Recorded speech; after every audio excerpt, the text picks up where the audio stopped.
Welcome to issue 275 of Critical Encounters, a podcast about Marvel Champions. It's a living card game by Fantasy Flight Games, if you didn't know. Here we take a good look at that most critical piece of the game, the encounter sets. Here we're going to discuss those poorly understood characters, unfairly labeled villains, and their various plans to shape humanity and benefit the planet, as well as those so-called heroes intent on thwarting them. I'm one of your hosts, Josh. And with me tonight is Steve. Hi, Josh. How's it going? Hi, Steve. Welcome back. I'm glad to be back, man. I'm glad I made it tonight. And we also have Mike. Hey, Josh. Happy to hear your voice again. I know, man. Same to you. I've been trying to work my way into your chair. What best I can. Oh, I've given up on the chair. Yeah, this chair's about to give up on life itself. And then we also have Daniel. Hey, brother. Good to have you back. Glad to be back, man. And I have brought someone with me, my own little swamp goblin from the hills.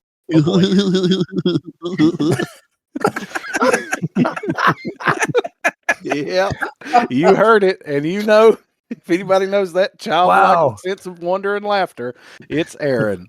It's me.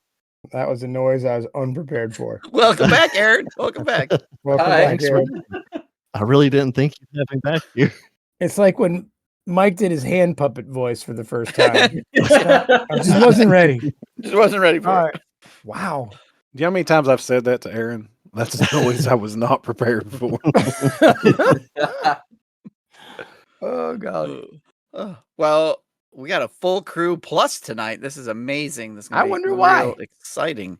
We'll get to that, but the people want to know first, Daniel. What's that? What is on your mind tonight? Oh, what a fascinating question. Never asked it before. It's so I know. Totally new question. You know what? Always somehow shocks and surprises me every week. Contests. I got to remind people there's a contest afoot. Now, Steve. Yes. This is almost over, this contest. Correct. And you're itching to send out that Shuri box, are you not? Correct. So what are we going to say? A week after this one? What do we do? Popcorn's ready. It could, the contest could end at any moment. Actually, you have oh my gosh, maybe until the end of tomorrow if you're listening to this live. So like Wednesday, and then we're just going to close it so that we can record the winner and put that out there. So awesome. We record on Tuesdays. No, we record on Wednesdays, but we release on Tuesdays. So you're going to hear this on a Tuesday, and we're going to cut it off at some point Wednesday so we can announce the winner that night. So that's bold of us. And Steve, remind them what they're supposed to do. Go to our social media, find the link, and tell us your hook or your idea for a massive multiplayer scenario and what that would look like. We have got a bunch of results in already. Some of them are really fun sounding. And then we'll randomly choose a winner, and the winner will go home with a signed Black Panther pack. So, yeah, exciting. Wow. Signed. I mean, yeah, we've already got like 127 entries or something like that. Yeah, something along those lines. Give or take. Odds are good that you could win it. Yeah. Yep. All right. And also, Daniel, did you know that we're going to have another contest coming up soon? I had no idea. A Loki Trickster scenario pack contest. We will be giving one of those away real soon. How would we acquire such a thing?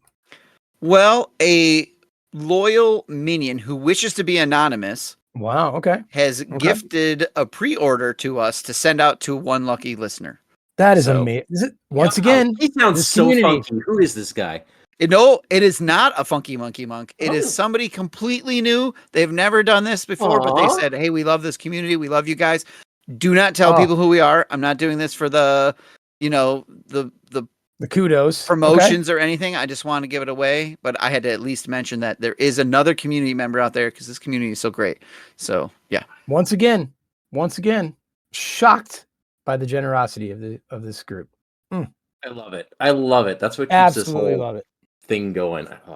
Thank you so much. Oh, by the way, Mike, that popcorn was pictures of the tanks coming down the main street near my house for the big birthday party on Saturday. Yeah, sure. Yeah. Anyway, Steve, what are we here for? What are we here for? We're here for the coming apocalypse. That's true. We are. It's happening right outside my house. Oh boy. Oh man. Oh man. No, but, like really. Really, we're doing the we are looking at the first modular set that is required for the Apocalypse scenario part 1, like the third scenario in the Apocalypse box, but the first time you fight Apocalypse himself. So we are going to look at the Prelates / Overseers and mostly just focus on the Prelate cards. So we have 5 elite minions to talk about. So there are 5 of us here tonight to do some lore and some cards. Wow. Yeah, Is it pronounced prelates or prelates? Yes. I say I don't know. prelate, but That's a genuine question. I say prelate. Oh, you beat me to it. Prelate. Okay. I feel like if Mike pronounces it a certain way, we need to pronounce it the opposite way because Canadians pronounce stuff weird. I do like prelates. So. Wow. I don't know why you all don't talk right like us. Yeah. I fellas reckon. from the hills. Yeah. Been speaking English all my life, but me still don't does it right, do me? Sure. Are they not the prelates? It could be. Like, it wasn't that what they were called in ancient Rome? Yeah, it's one of those words like I read in my head long before I ever heard anyone say it out loud. So I don't. Now really you don't know. remember? Yeah. Yeah. Understood. Now these are I the can cats that you find on those silly side missions no one likes, right? Well, that's the backside, the Overseers. Yep. So we're gonna do the lore for these guys and really just look at the Prelate side of the card. Okay. Good. Where they're in the scenario and you don't have to play campaign because we'll talk campaign eventually. So.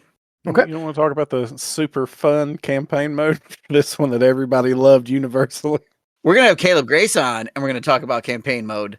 Oh. So, yeah. Wow. Okay. Yeah. Okay. Yeah. So he's Are you got to kidding me? come on and defend his work again? Yep. Love it. Yep. Love it. he invented a black hole you can throw your allies into and thin your deck. We should be grateful. Mike always looking for a way to kill up his friends. Aren't we all? Aren't we all? Yeah. Wait, what? All right. I knew it, you duplicitous Language. scorpion woman. You've had it out for me for years. Sorry, I knew listeners. it. It's been a heck of a night. We've been waiting. We're starting 45 minutes late, and the sillies have already gotten into us. Yep. If I give you the antidote now. Yeah. Let's begin, Steve. What do we got? Yeah, we're going to stay on topic here. All right, so I'm going to talk about Mr. Sinister because, we haven't talked about Mr. Sinister ever before. Okay. All right. Okay. Yeah, so he's the first one of our prelates here. So if you want to hear all about Nathaniel Essex, aka Mr. Sinister, in the Prime 616 universe, you can go back and listen to issues 247 and 248 of our show. Or if you want even more conversation about why he's obsessed with Cyclops, you can go back and listen to issue 192 when we had Caleb Grace on and we did Cyclops' nemesis, Mr. Sinister. So tonight's lore that I'm going to talk about is going to focus on the Earth 295 version of Mr. Sinister, which is the Age of Apocalypse version, right? And that's where it relates to him being a prelate here. First seen in X-Men Alpha number 1. And that's the comic that kicks off the entire Age of Apocalypse saga in the 90s, where like every Marvel thing is Age of Apocalypse and it's a completely different timeline and all this sort of stuff. So he shows up in the first one and he's in like most of the Age of Apocalypse comics, or a good amount of them. He's a pretty good role in all of this series. He is very much the same character as he is in the 616. He's self-centered. He's intelligent. He's a super powerful mutant. He's obsessed with the Summers and Gray DNA for some reason. And he becomes the first prelate for Apocalypse. And he is actually the first horseman as well. He is there when Charles dies, Professor X, which kicks off the entire Age of Apocalypse timeline. And he is there when Apocalypse declares his war on humankind. So he's like a founding member of this whole, Apocalypse stuff. But he joins and partners with En-Sabah because it furthers his own ends. He's in it for himself still. Early on, he adopts Scott and Alex Summers because Charles is gone, right? The timeline is totally messed up because he has determined that they have near perfect genetic material as their mutant genes provide them. So his goal in this whole Age of Apocalypse is to perfect mutants, to make the perfect mutant. And he's going to use the Summers boys as the seed for those experiments. So he has to keep control of them. So at some point, the Summers' father returns from space because he's on a grand quest out in space. And he needs to keep the boys on a leash. And he does that by sending them to kill their father unknowingly. Like they don't know it's their father, but he sends them out and they kill their own father. Nice. Yeah, so happy post Father's Day here. And that like solidifies his control and bond with them. He eventually joins in with Dark Beast in making all sorts of genetic monstrosities for Apocalypse, including the Infinites. Those are partly his babies, him and Beast. And during all this time, he eventually finds Jean Grey and realizes that if he pairs her DNA with Scott's DNA, all his wet dreams will be realized. Oh, yeah. Lord, It is. What a sentence, Stephen. So he. yet we got language buzzed last week. Okay. Last week a whatever. lot. Whatever. Okay. Lord. So he captures her. He takes her DNA. Eventually, she gets rescued by her Short King Logan, aka Weapon X. At this point, he's not Wolverine. He is Weapon X, and she escapes with him. But not to be delayed or deterred, he eventually combines their DNA and he crafts. I don't know how. Right? He clones whatever you do with genetic material from people, and he makes Nate Gray. Okay. Oh, otherwise nice. known as X-Man. He's like the knockoff Cable version or alternate universe Cable almost, but he is an X-Man, or he is the X-Man, I was right? gonna say, The yeah. X-Men. Yeah. He's the X-Man. That's his name. All right. Then he promptly hides Nate in the slave pens, so Apocalypse has no idea what he's doing. He raises Nate in the slave pens so that he can complete his ultimate goal. The betrayal of Apocalypse. That's his goal. He's going to bring Apocalypse down. See, he's a hero. He's got all like that genetic material from all those wet dreams. Wrong material. Anyways, he plans to use Nate to destroy Ensabanur, right? That's his goal. But during this, Cyclops eventually frees Nate from the slave pens and goes rogue. Cyclops realizes, he shouldn't be working for Sinister. He shouldn't be working for Apocalypse. He has some encounters that kind of turn him that way. So he ends up even fighting his brother Alex, who is super loyal to Sinister. And Nate escapes, and Cyclops escapes and joins, kind of goes off and does his own vigilante heroic thing. But Nate takes refuge among Forge's outcasts, which is a whole collection of like rebels and whatnot. Sinister wants to stay with Nate. So he disguises himself, cleverly calling himself Essex. And nobody knows that he's Mr. Sinister. So he joins these outcasts as well, and then they go on some adventures together. He trains Nate, he pushes Nate, he gets Nate to like unlock his full potential, because up until now he really hasn't been able to, because he's been locked away in a slave pen that Mr. Sinister put him in. Eventually, Essex is found out.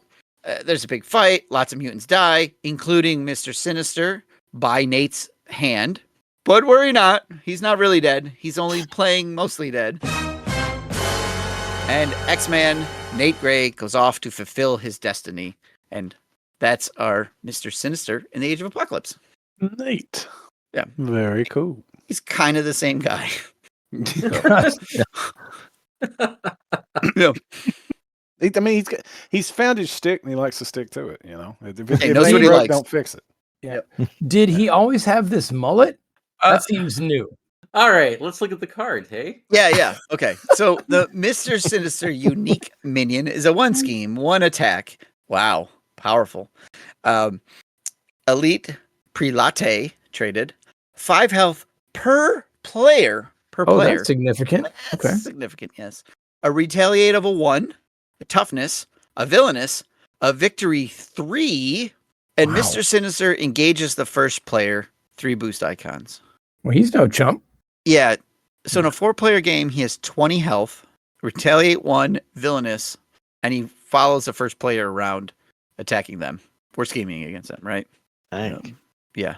The retaliate makes him suck even extra. It's yeah. With that many hit points. Yeah. I got a question for you guys, and maybe you know why is the victory a 3? Because his retaliate, and you get extra points because Okay. you're taking out the retaliate. Good for you. Yeah, I'm just curious why they put 3 victory points on. I don't think it impacts anything at all, right? Other than Just it future goes- proofing, I assume. Yeah. Okay. Because these guys can go anywhere, right? So if you put them in campaigns that like reward No. victory points, Not really. They're double-sided. So you would have to, I mean, you could just sleeve the cards with an opaque back and then slide them in as a modular set. Absolutely. Yeah. And that's really the only way you would ever play them outside of the apocalypse scenario. Because in the apocalypse scenario, there's a time they're set aside and there's a time when they come out, right? I mean, I guess if you wanted to like quote unquote house rule it and just do the way that they come out with another villain, or the way that they come out in the apocalypse scenario with another villain, you could, right? Play the game you want to play. Yeah. I think the easiest way is the opaque back, colored sleeve there that you can't see through, and you can just slot them into a scenario, which I have never, ever done. Have you guys ever played them in anything but apocalypse? No, I have not. Yeah. I have never had the desire to, stand up and hammer punch myself in the crotch either. Tend to stay away from things that bring me not joy. Well, we'll have to give it a try. So I wonder. We'll How see. do The you night is know young. unless you've tried it? The night is young, gentlemen. We'll see where this takes let us. us know how that goes. And with that, Josh, I think it's your turn to tell us. It Wow. is. Let's talk about, and I'm going to butcher this gentleman's name, Niels Steiger, or Steiger. This Steger. is the mutant Abyss. And to get a little background on Abyss, because there's not really a ton of background for him in the Age of Apocalypse in that universe. I wanted to just talk a little bit about him in the 616, just to give a little bit of a background on who Niels is. And he's the same person in the Age of Apocalypse. It's just not, his background's not delved into or expanded upon. So Niels, he was a natural born citizen of Genosha. He was the son of Azazel. We all know Azazel from Nightcrawler's nemesis set, Nightcrawler's daddy, or was daddy not daddy anymore, or whatever have you. He was one of the Neophim, which was a group of mutants that were banished from our reality during biblical times. And he was kind of a product of Azazel using his teleporting power to return to our reality and father a bunch of children by a bunch of different women. As you do, right? If you can get it, you get it. Right. His early life is kind of unknown. There's not a whole lot about what happened to him before, like the X-Men came into Genosha. But that's kind of his background. He is the son, one of the illegitimate bastard sons of Azazel, and he was around when the X-Men kind of first ventured into and toppled Genosha and all that. His powers, which I thought was really cool. His body can unravel. So we see it on the card art where he's kind of this like spindly, like almost springy type mummy thing. I thought he was kind of like a mummy thing for a little bit. Yeah. Okay. Yeah. But his body can unravel into, they're like elastic, very high tensile coils, very high strength coils. And he has this, they kind of congregate around this interdimensional void in his chest. And that is, it displaces matter into the brimstone dimension, which is where, Nightcrawler and Azazel kind of bamf around through, right? Okay. I'm pretty sure. Don't directly quote me on that, but I'm pretty sure that's the brimstone dimension. And it acts as this kind of like psychic echo chamber, and it induces these negative empathic sensations and just kind of amplifies them into the surrounding environment. He has that in his chest. And that's going to come into play when we get into his Age of Apocalypse self. So, in the Age of Apocalypse, Abyss shows up as the most recently chosen of Apocalypse's horsemen because he kills Bastion. And we know Bastion, right? Bastion was one of the more advanced or most advanced Sentinel ever, right? Well, Abyss said, to hell with all that and just offed him. Right? And instead of killing him, because Bastion was one of Apocalypse's original horsemen there, Apocalypse saw power and was like, okay, you know what?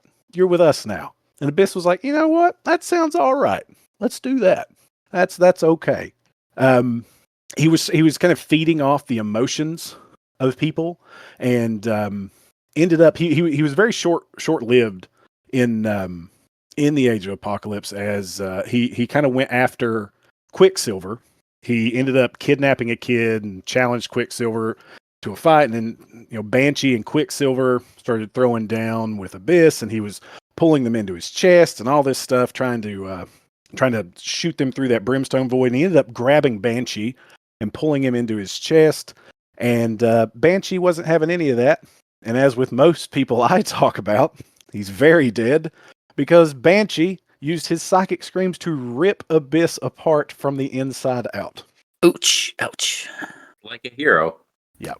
Banshee dove into Abyss, and then just started screaming his heart out, singing his heart out, whatever Banshee does. I don't know, his tunes. And that was too much for our slinky man to handle, and it destroyed him. Now there was a moment where Abyss was resurrected, and that lasted, I don't know, about 45 seconds, and then the power which he was being resurrected got disrupted. And I think it was Mr. Sinister that was resurrecting some older mutants, and Abyss kind of popped back in, hey, I'm here, and then immediately blanked out again. I know there's a part like the Age of Apocalypse storyline in the 90s, and then there's like the Age of Apocalypse like 10 years later. They do like a super short run, and there's all these like little bits. I bet that Mr. Sinister, he gets resurrected. That's that second piece, right? Because I saw that in some of them, and I went to look at the books, and I'm like, oh, this is like 2006. This is not the same run, really, but it's the same universe, and they're trying to still play off it somehow. So yeah, they were talking about Battle Worlds, Age of Apocalypse too. yeah, so that's not relevant to this stuff. Okay, it's weird. Okay, that's pretty well Abyss. I like him. Cool. He looks cool in the art. He does. He looks fantastic. When I first looked at that art, I thought all of that was just like, I didn't realize that was his hand at the forefront of the card. And I thought that was like coming out of his shoulder, and he just had like streamers shooting out of him all over the place. And I didn't know what the hell he was celebrating, but I mean, he seems happy. Like look at that smile. A wacky waving arm man. Just he's like a wacky waving inflatable arm flailing tube man. That's Abyss. Wow. Yeah, I did not see that as his hand until right now. Okay. Yeah. It's his fingertip at the top there. I love it. Tell us about his card. All right. Let's talk about Abyss. Abyss is a unique minion with 2 scheme, 2 attack, elite, and prelate traded. He has 5 health per player. He has toughness, victory 3, and Abyss gets +2 hit points for every face down card that is attached to him, and he engages the first player, just like Mr. Sinister does. Abyss also has a forced response. Well, where does he get those face down cards? How do you attach them to him? Well, let's talk about his forced response. After Abyss activates against you, you attach the top card of your deck to him, face down. And so he continues to get beefier and beefier. Those strands getting tenser and tenser. Yeah, I have found if he's the first one of these that I have to face in that scenario, like his health can get out of control in a solo game if I can't take him out. He's tough and 5 health. If you don't have the right opening hand, he's now 7 health. Yeah, he's now 9 health. It just like keeps going. I've struggled with him when he's the first one out. What a great target for that energy shield you talked about last week. Yeah. True. Yeah, we'll just prevent a few damage. We just jump inside his chest and scream, Steve. Yeah. Okay. Yeah. Okay. It's easy. Yeah. He's cool. I like him. He's cool. Yeah. I like him almost as much, Steve, as the guy you let me read about. He's one of my favorite historical figures of all time. I don't really understand how he fits here, but I mean, a game has Santa Claus in him too. So let me tell you about Rasputin. This is, I mean, we all know the Russian mystic, faith healer, best known for having befriended the imperial family of Nicholas II, the last emperor of Russia. He was considerably influential in the final years. Daniel. Mm-hmm. Wrong Rasputin. Oh, it's this is Mikhail Rasputin. Oh, not Grigory Rasputin. No, different. No relation. Oh, well, I have no idea about this one. Sorry, man. Oh, you don't mean the one that's Colossus and Magic's brother? That one. That's the one I mean. From the 616 timeline. Yes. Oh, okay. So he's a loyal Russian Air Force soldier. So the Russian thing's still there.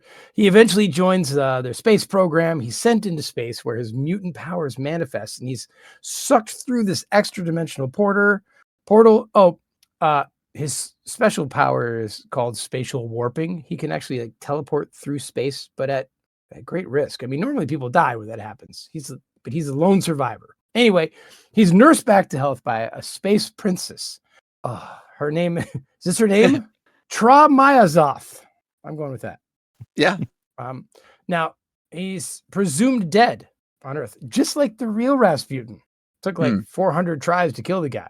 Anyway, he overthrows her tyrannical father, but in doing so, he kills hundreds of people, including the princess herself, now his wife. He's returned home by the aid of the X-Men, namely Colossus, Iceman, and Sunfire. This Rasputin has some various never very nice adventures. He's eventually named one of the 12 by Apocalypse, who kidnaps him along with 11 other mutants to drain their power to have himself become more godlike. Now, that's his non-Age of Apocalypse history. Now, Steve, I remember you mentioning something about Earth 295 in your story. Yeah. Mm-hmm. That's the one we really care about with these specific characters. So his history there in Earth 295 is more in line with the game. He looks way different, and his powers are also completely different. He's got telepathy, teleportation, superhuman speed, strength, durability, and a healing factor.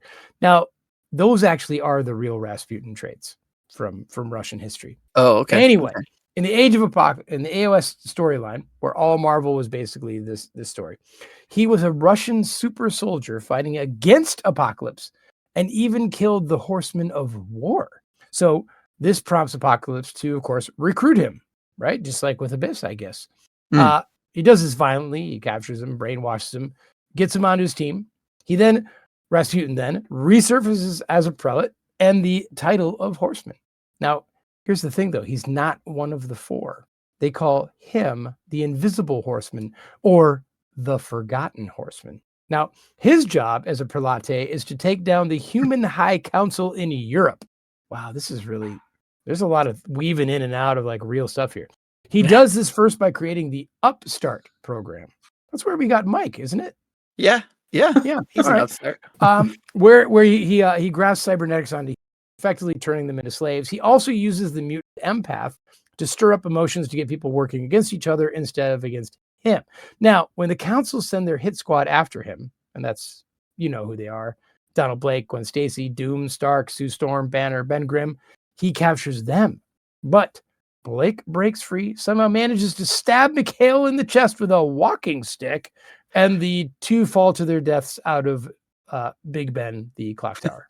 Oh, it's terrible. And there ends Donald Blake, the Thor, but I'm a doctor version of Thor. And there ends the sordid story and lovable history of Mikhail Rasputin. Now, Aaron, if you and I had $1 for every clock tower we've fallen to our deaths out of, how much money would we have? I mean, 2. Trick question. None. You're dead. Doesn't seem like a lot, but it's surprising it's happened twice. Yeah, exactly. All right. So let me tell you about Mikhail in our game here. He's a unique minion with 2 scheme, 2 attack. That attack comes with a little something, something. He's elite and prelate traded. Just like the rest, 5 health per player. Toughness, victory 3, also engages the first player. Dude, if this was a modular set and they all came out at once, I feel bad for that first player. I got to play this as a mod, I think. Yeah, that would be fun. Now, when he attacks you as a force interrupt, when Mikhail Rasputin attacks you, you deal a damage to your identity. Ooh. That's an interrupt. So that'll ping off your tough. Then he hits you. Yeah, it'll ping off your last health when you're Ping you off. Yeah, we're having some soup. Ping you right off. Ping you right off the clock tower. Wow. Yeah. I like how it says deal damage to your identity. Oh, wait a so minute. I guess there are times that he can attack you.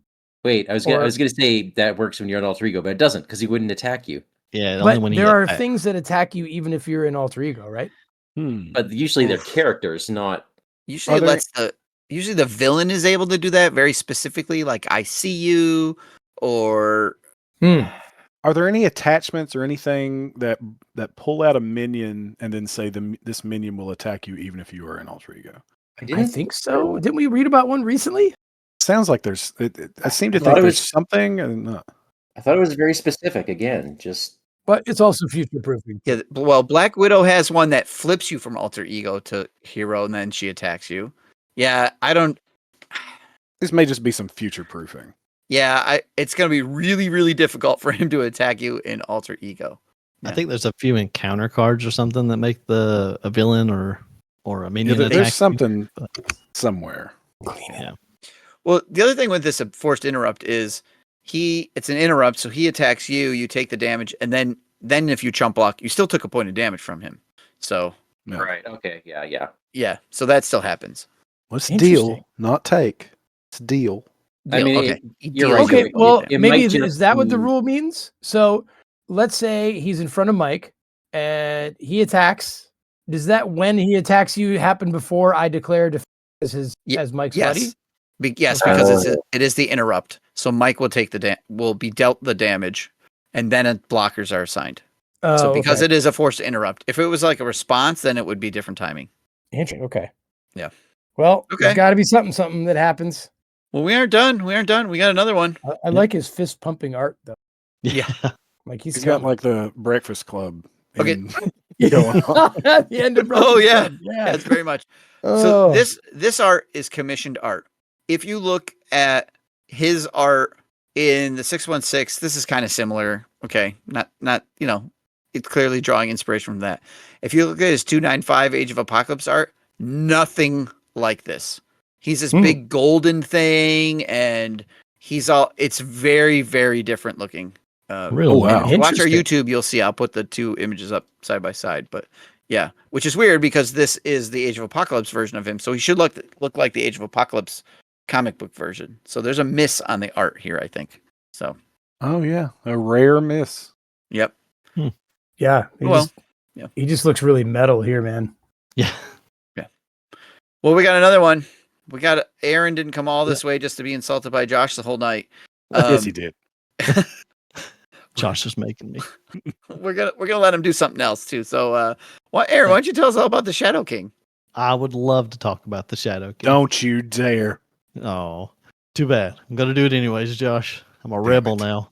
Coming to my stride. So we're going to talk about the Shadow King a little bit. So I know you guys have done an episode and talked a little bit about the 616 Shadow King.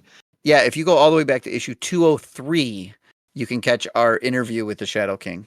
So Yeah. So this Shadow King has very similar powers. He's the true Omega telepath. He's got immortality, but except this one doesn't have a physical body as the was it Amal Farouk. This one actually appears most of the time as a cloudy face, and in the art and the card, he's even in like a tube. Yeah. But he's kind of Apocalypse's security system almost. He checks out. He is one of the prelates of Apocalypse, often appearing as a cloudy face. Like I said, he first detected Nate Gray's arrival and letting Apocalypse know so that he can send assassins out to kill him. He also tortured Angel's secretary Karma to uncover the X-Men's location so that Apocalypse could raid that. And then he later on possessed Deadman Wade to infiltrate Avalon, one of the assassins, one of Apocalypse's assassins, Deadman Wade, where he slaughtered refugees, lots and lots of refugees, until good old Nightcrawler had to show up in the astral plane with two others, Damask and Switchblade, and they kind of ruined the fun for him. But he's Nightcrawler, a buzzkill. I know, right? Vamping around everywhere like he's something special. Dead Man Wade, that's the 295 Deadpool, right? It is, yes. What I Yeah. looked up, he was like I said, he was one of Apocalypse's assassins. He was really into pain, but yeah, Sexy. later, what Sexy. I said the word Sexy. sexy out loud. sexy? Is that all you said? Yeah, that's all I said. Because he was into pain. Yeah, sure. Why not? Okay. Yeah. All right, but it's all right. because he would survive. The Shadow King would survive and come back later and return as a host body, so that he could advise Apocalypse about nuclear bombs that were launched by the Human High Council, and he would detect all the death and the destruction everywhere with his telepathy and inform Apocalypse about the strikes. And that's the last of the original that we hear of him. I think in the newer stuff we talked, there was he gets his body back, but that's a whole different ball game. His art is creepy yet comical. His It's weird, right? Yeah. His art It's- reminds me of Mother Yeah. Brain from Captain N. Oh yeah. Oh, I Yeah, can see it. It's like a weird MODOK almost. It's like, yeah. I'm getting some like twisted Cheshire Cat vibes. Mm-hmm. Just that swirly smoke in the tube. It's, Yeah. Yeah. like I said, I watched a lot of Captain N back when I was young, so that's all I hear is just Captain N. Like that weird voice. But we can talk about his card some. He's a unique minion.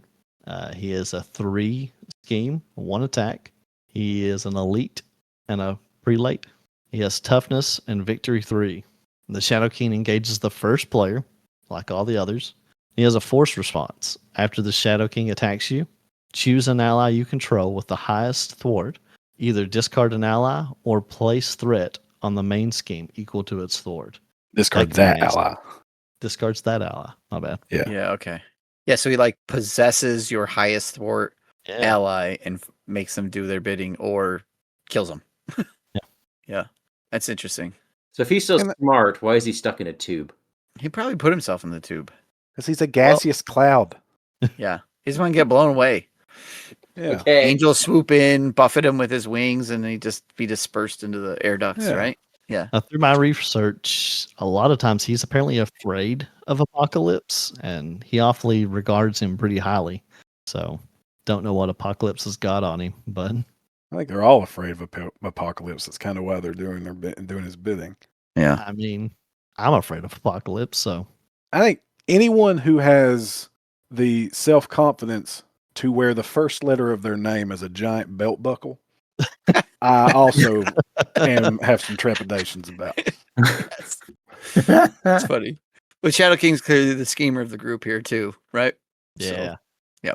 Oh, Like I yeah. said, Apocalypse kind of uses him as a security system a lot of times. So, that's a telepathic security system. Can we get one of those for the lair? Can we turn Yeah, let's- Aaron into like a gassy face? No gas allowed down in here. That's what happened to that chair, man. Come on. We're 5 guys in a small room with 1 chair. Yeah, no gaseous clouds allowed. We Okay. just take turns. It's like the Midnight Society. You take turns sitting in the chair talking about the bill. Oh. Little peek behind the curtain down here. Wow. Really, Well- really robbing the listeners of the mystery of the lair. Of the illusion. All right, well, we got one left, and it is Mike's turn. Okay, Possibly okay. the weirdest looking one of them. Yeah. That's I saying mean, something after looking at the Shadow King. This haunts me too, and Yeah, I what the heck, Mike? Tell us. Tell Yeah. us. I opened the pack. The first thing I did, I saw this card and I'm like, oh, I'm writing a song about this guy. I had no idea who it was. So, yeah, this is Sugar Man. He's a thing. You all know what I'm talking about. So I actually did start writing a song. Didn't go too well. It was something like oh honey do yeah, sugar man. Oh, I nice. did fantasy flight games. Make a card with your ugly face on it. And that's as far as I got. So that's a great beautiful. song. I went with Plan B Content. because that's literally as far as I got. That was Oh. AI. Come on, you did that with AI. And That then was great. I pitched it to Daniel, and Daniel said, "No, we're going to go with Plan C." So we're going with Plan C. And Daniel, if you'll please. Well, I mean, I hate these moments. So, I'm just happy you kept it under wraps until. did I have a Right choice? Now, till right now. We're So going to do a excited. Daniel song. We're doing a Daniel song. Thank I'm you. so excited. Ah. Yes. Daniel, you can sit in the chair. Mm. No, I'm okay here. Thanks. Daniel, Yeah. will you play us the Sugar Man song? Okay. Maybe you'll recognize the source material here. I hope you not that I've truly failed. Anyway, this is Sugar Man.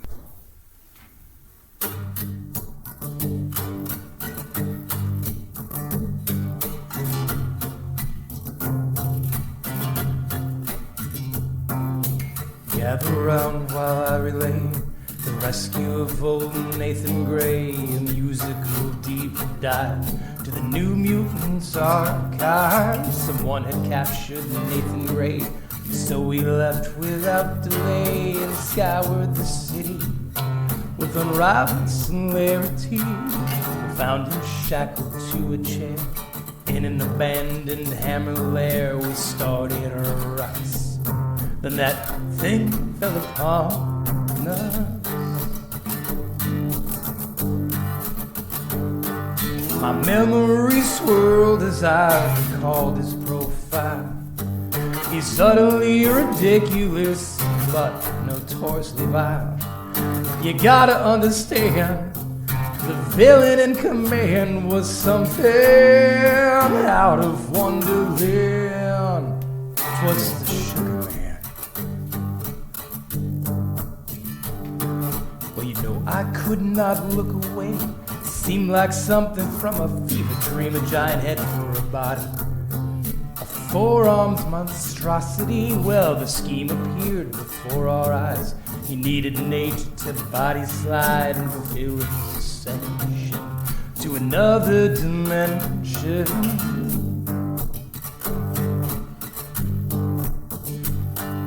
I gotta get home, girl, he said it with a smile. This timeline is killing me, you heroes grab my style. Forget your foolish plans, I've got the upper hand. I got the upper hands. I'm the Sugar Man. Well, we must have put on quite a show as I met the egghead toe to toe, dodging tooth, tongue, and claw from this maniacal outlaw. The fighting stopped when Nathan Gray powered up the passageway. A portal came online to the apocalypse timeline.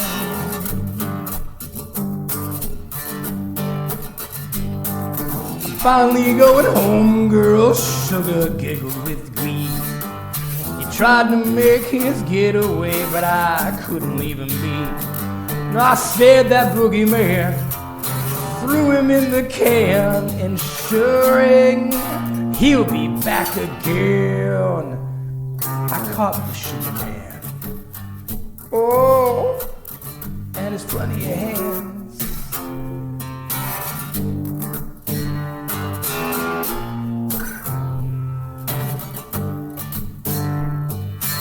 Try to understand, our writers have more plans. We can't disappoint the fans.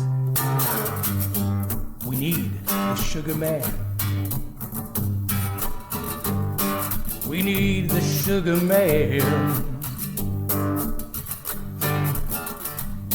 We need the Sugar Man. Oh my god, that was awesome. So good. So good. I'm sorry, That was Mike. phenomenal. I don't think I did it right. Daniel, you know what's really awesome about that song? Is that you said, oh, it's so simple. It's the same thing over and over. And I'm like, good. He'll play it the way I want it to be played. And you totally did. And it was awesome. That was so good. Oh my lord. Oh, thank you. Oh, I got some genetic material on me. Oh no! No! Oh, Oh God! Why did we have Josh on the show? Highest compliment ever. it's time to throw that It's, chair away. That was really good, Daniel. Yeah. So yeah, we went in a different direction with this one. Just to switch it up a bit. This time we did the song from the perspective of a hero. Actually, this is one of the comic runs, and we will lean into the lore a little bit. So, but yeah, I wanted to do a song about the creepiest thing we've ever seen in this game. Yeah, it is bizarro. Haunting. And that's our song for the Age of Apocalypse box. So enjoy it, folks. Surprise! Yeah, yeah. You were waiting for a villain, but showed up with a minion. I'll be humming that at work tomorrow. Yes. So good. I think we It's so good. I think we officially have enough songs now to like put out an LP. Oh Oh, my heck. God, you have to. Yeah, a little playlist. So, yep. Oh. Love it. Love it. It's No, all- Daniel, seriously, that was great. It was Yeah, it's Oh, really thank good, you. Daniel. Thank you. Songs to break and enter. okay. So Sugar Man. I was gonna say there's a lot of lore in that song, so I think we need some clarification, Mike. Yeah, there'll be some. I'm gonna actually let Scott Summers take it from here. So this is what he said in New Mutants number 27, published in 2011, in a briefing to the new recruits, which is the summary of his profile you heard back in Daniel's song. Sugarman, mutant, geneticist, biologist, an emigre to this world from the apocalypse timeline. Amoral and vindictive, he perfected the mutate bonding process for Genosha. More on that later. He's exceptionally dangerous, razor-sharp teeth and claws, a prehensile tongue charged with bioenergy. That's the best energy, right, guys? Well, Yep. yeah. Yeah.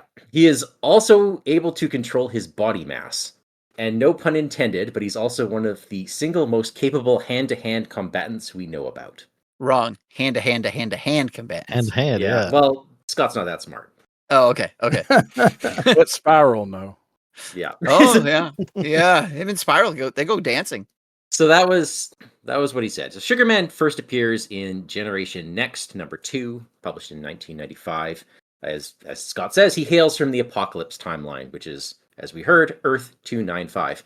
Note that there is no 616 Sugarman, as far as we know. Okay, cool. Maybe there is. Maybe he doesn't look like Sugarman, but when you hear Sugarman, that is the one from this timeline. The villain in the comics is a stowaway. Don't let his good looks fool you. Sugarman is one of the brightest geneticists to ever live. And I don't think it's ever explicitly mentioned, but it's definitely hinted that his personal style is a result of genetic self-enhancement. He made himself look like that on purpose. He gave himself the best of everything, and apparently that's what it looks like. That's it, boys. That's the peak male form, whether you like it or not. Giant head. Oh my goodness. Okay. How did he get so good? Well, he had the best lab around. As in 295, he ran the human work camps, which gave him a limitless supply of lab rats to perfect his skills. So Sugarman comes to the 616 timeline after an altercation involving time stuff with the X-Men. And I believe he hitches a ride in Colossus's boot because he can control his size and body mass. Sure. Oh yeah. Okay. Yeah. Okay. The best Once one. in the canonical timeline, he went undetected for a long time. He assisted the Gene-Gineer from the shadows. Gene Daniel- Engineer. Well, Daniel, I you love know that. who the Gene-Gineer is. You know who Do he is, I? right? Yeah, Dr. Moreau. Oh, Oh, okay. Oh, Yeah, okay. Yeah, as Dr. in the Moreau. island of. All right. Yes, in Right. fact, that it is actually an homage to the island of Dr. Moreau. The Gene-Gineer is himself a brilliant scientist, but he's got some thoughts. He doesn't care too much for the human race. Sugarman provides him with the mutate bonding process, which I mentioned earlier. Basically, it turns people with the X gene into mindless slaves, giving them new Okay. powers to serve the state. So Moreau then institutes a program where every child on their 13th birthday gets tested for the X gene. And if they test positive, like his son's girlfriend did, then they have their minds and personality erased and they are reprogrammed to serve Genosha. Mind, body, and soul. You know, keep the peace. I'm taking notes. Taking Yeah. notes here. Yeah. David Moreau is a racist authoritarian who tramples on basic rights and freedoms for his own selfish gain, completely without empathy and with complete disregard for basic human decency. And since subtlety seems to be lost on people in this day and age, let me hammer home that this is the bad guy. Mike, we're not supposed to get political on this podcast. Oh, too late for that. Oh, sorry. Yeah. Back to Sugar Man. He eventually gets found out before disappearing again. There are a few more adventures, but the one I want to focus on is the capture of Nate Gray, which you all heard about in the lovely song that Daniel performed. You see, Sugar Man gets homesick, but he doesn't know how to get back to the Apocalypse timeline. So at some point, he ends up taking over an old hammer facility, which has some fancy doohickey machine with an abducted Nate Gray inside. Hey, look at that. So this machine basically forces Nate to open portals. The problem is that they kind of open up to random places. So Sugar Man recruits the naive, the destitute, the generally depressed, enticing them with a fresh start on life with brand new X-Gene superpowers. And he gives them powers, and off they go through the portals to go find the right one. And some of them even survive to go through a second time. Nice. Two timer. Unfortunately, he is, he is interrupted by the New Mutants, led by Danny Moonstar, known as Mirage. We have a card of her in the game. Yeah. They have a big fight. Nate opens a portal during the melee, and what a quinky dink, it's the Apocalypse timeline. What?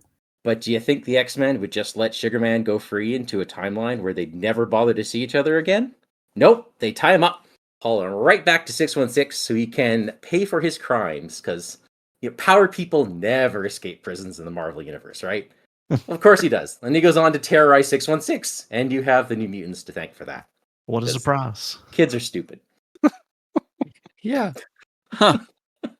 It's a fairly interesting story. It's so Man weird just looking wanted to though. go home. Yeah.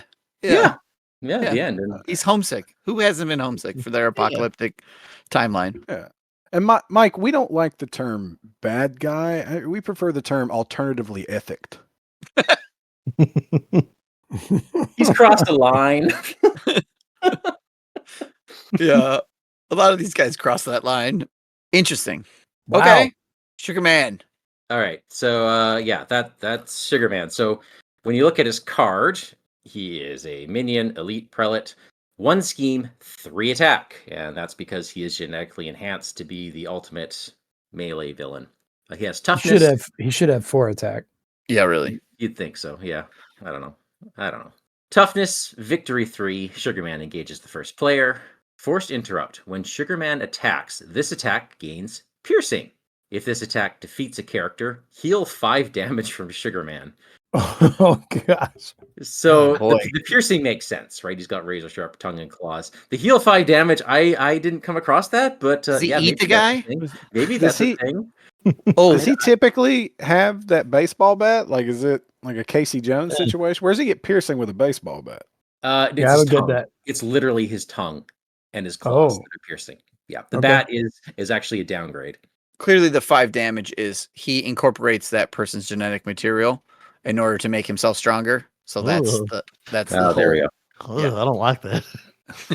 You're not supposed to. Oh, thanks, guys. Now I'm going to have to spend extra time reading to Aaron tonight to get him to bed. Yeah. I'm never going to get him to sleep. Good Josh, night, come Moon. check, make sure Sugar Man's not under my bed. Yeah. I Oh, will. yeah. Whatever. You're going to have to sleep with me and Elizabeth tonight. I know. We just got him in his own crib. Okay, so there's our Prelate 5 cards, 5 minions required, right? In the Apocalypse scenario 1. Very difficult to use elsewhere. What do you guys think? Like, I know we haven't talked about that scenario yet, but what do we think as just a set here, or characters, or I think any- I think you throw them into Venom Goblin and Yeah. stack all 5 of them on top. Jeez. There you go. Yeah. I think someone else that's not me should do that. right? Boy, what a Yeah. great Tuesday night challenge. Yeah. There you I dig go. Yeah, our listeners can tell us how that goes for them. Alternatively, stand up and hammer punch yourself in the crotch for the same effect.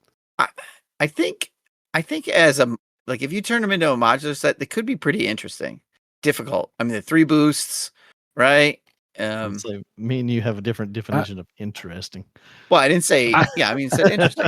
Think about where we're at, right? Like these guys are pretty potent with the health. Or here, substitute them for like a Thunderbolt, maybe, or something along those lines. That or could a be Nemesis. cool. Yeah. Yeah, something along those lines. Like instead of Shadow of the Past, these guys come out, or something odd like that. Once your Nemesis is in play, or, I don't know. Oh You my could gosh. remove these the- dudes. Yeah. Remove the per player health, give them 10 more health apiece, and throw them out as Thunderbolts. Yeah. Abyss would be brutal. I Oh, could yeah. definitely see them being a good challenge. Yeah. Throwing them into a set. No, I was saying I really want to know if anyone out there has done anything with them. So later on, tell us about it. So I think you could even, Go if you on. didn't want to like overwhelm you or run the risk of pulling multiple of these guys at the same time. Because, I mean, if you're playing a hefty player game, if you're playing a 4-player game and you shuffle these in as an encounter set, and you you get run the 4 of them. risk of having 80 health worth of minions come out at the same time, especially if have- you're hitting surge and some of these things. But they have victory, so they never come back. Yeah, Oh, it's well, one that's and great. done. How One and freaking done. wonderful. Yeah, you only got to do it one time. That's great. You coward. Yeah, absolutely. Absolutely.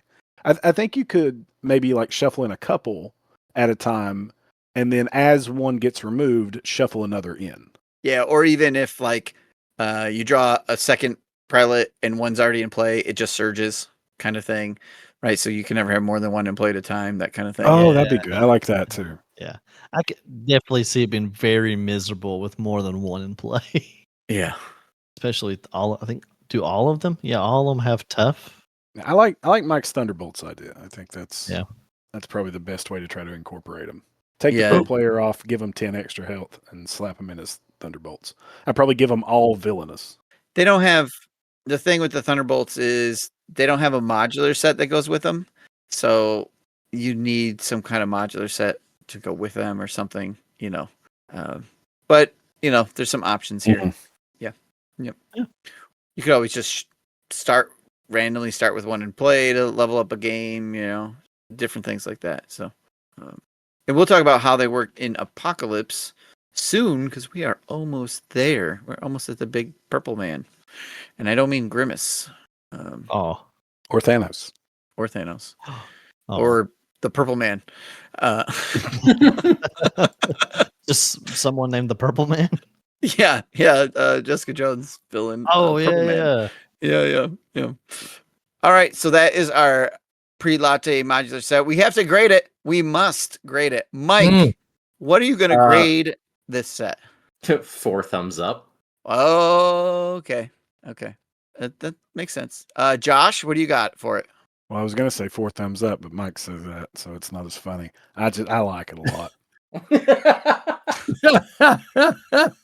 It's all right. I don't know. I'm kind of upset now. Wow. I don't want to do this anymore. Well, we're almost done. Aaron, what do you got it? Grade. I give it 4 Shadow Kings in a can. Oh, okay. Oh, that's nice. Daniel? 3 unkillable Rasputins. Nice. I All just right. wish it were more like usable somewhere else. I don't know. Like it's so strange. Yeah, It's a weird set. it is a strange set. I don't normally grade them, but I'll give it a double helix for Mr. Sinister's DNA. So Well, that's something. that's something. That is something. Somebody's got to get us out of here. All right. Hey, folks. What do you think about this class of clowns? You can email us at criticalencounterspod@gmail.com. We are Critical Encounters on Facebook. You can find our YouTube, Twitch, or Patreon by searching for Critical Encounters Podcast. And on Discord, we are Vardane, Big Phone Loaf, Wandering Tube, Wingster, and Xlax. If you like our show, tell your friends. If you don't like our show, tell your enemies. Sinister, we haven't heard from you in a while. Take us out. Haven't I raised you better than this?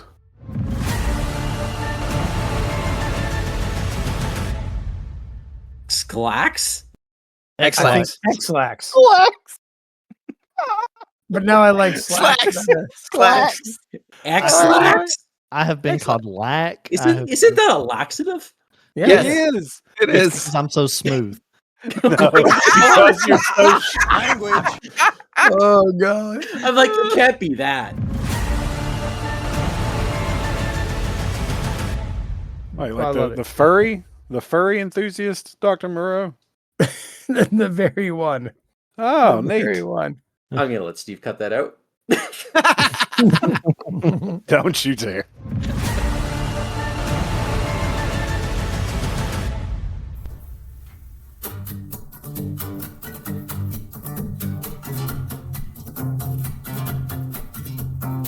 Gather round while I relay the rescue of old Nathan Gray, a musical deep dive to the New Mutants archive. Someone had captured Nathan Gray, so we left without delay and scoured the city with unrivaled celerity. Found him shackled to a chair in an abandoned hammer lair. We started a race, then that thing fell upon us. My memory swirled as I recalled his profile. He's subtly ridiculous, but notoriously vile. You gotta understand, the villain in command was something out of Wonderland. 'Twas the Sugar Man. Well, you know, I could not look away. It seemed like something from a fever dream. A giant head for a body, a four-armed monstrosity. Well, the scheme appeared before our eyes. He needed nature to body slide and fill his ascension to another dimension. I gotta get home, girl, he said it with a smile. This timeline is killing me, you heroes grab my style. Forget your foolish plans, I've got the upper hand. I got the upper hands. I'm the Sugar Man. Well, we must have put on quite a show as I met the egghead toe-to-toe, dodging tooth, tongue, and claw from this maniacal outlaw. The fighting stopped when Nathan Gray powered up the passageway. A portal came online to the apocalypse timeline. Finally going home, girl, Sugar giggled with glee. He tried to make his getaway, but I couldn't leave him be. I said that boogeyman, threw him in the can, ensuring he'll be back again. I caught the Sugar Man. Oh, and his bloody hands.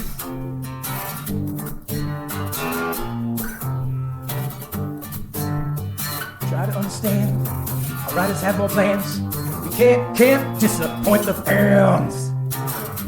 We need the Sugar Man. We need the Sugar Man. We need the Sugar Man.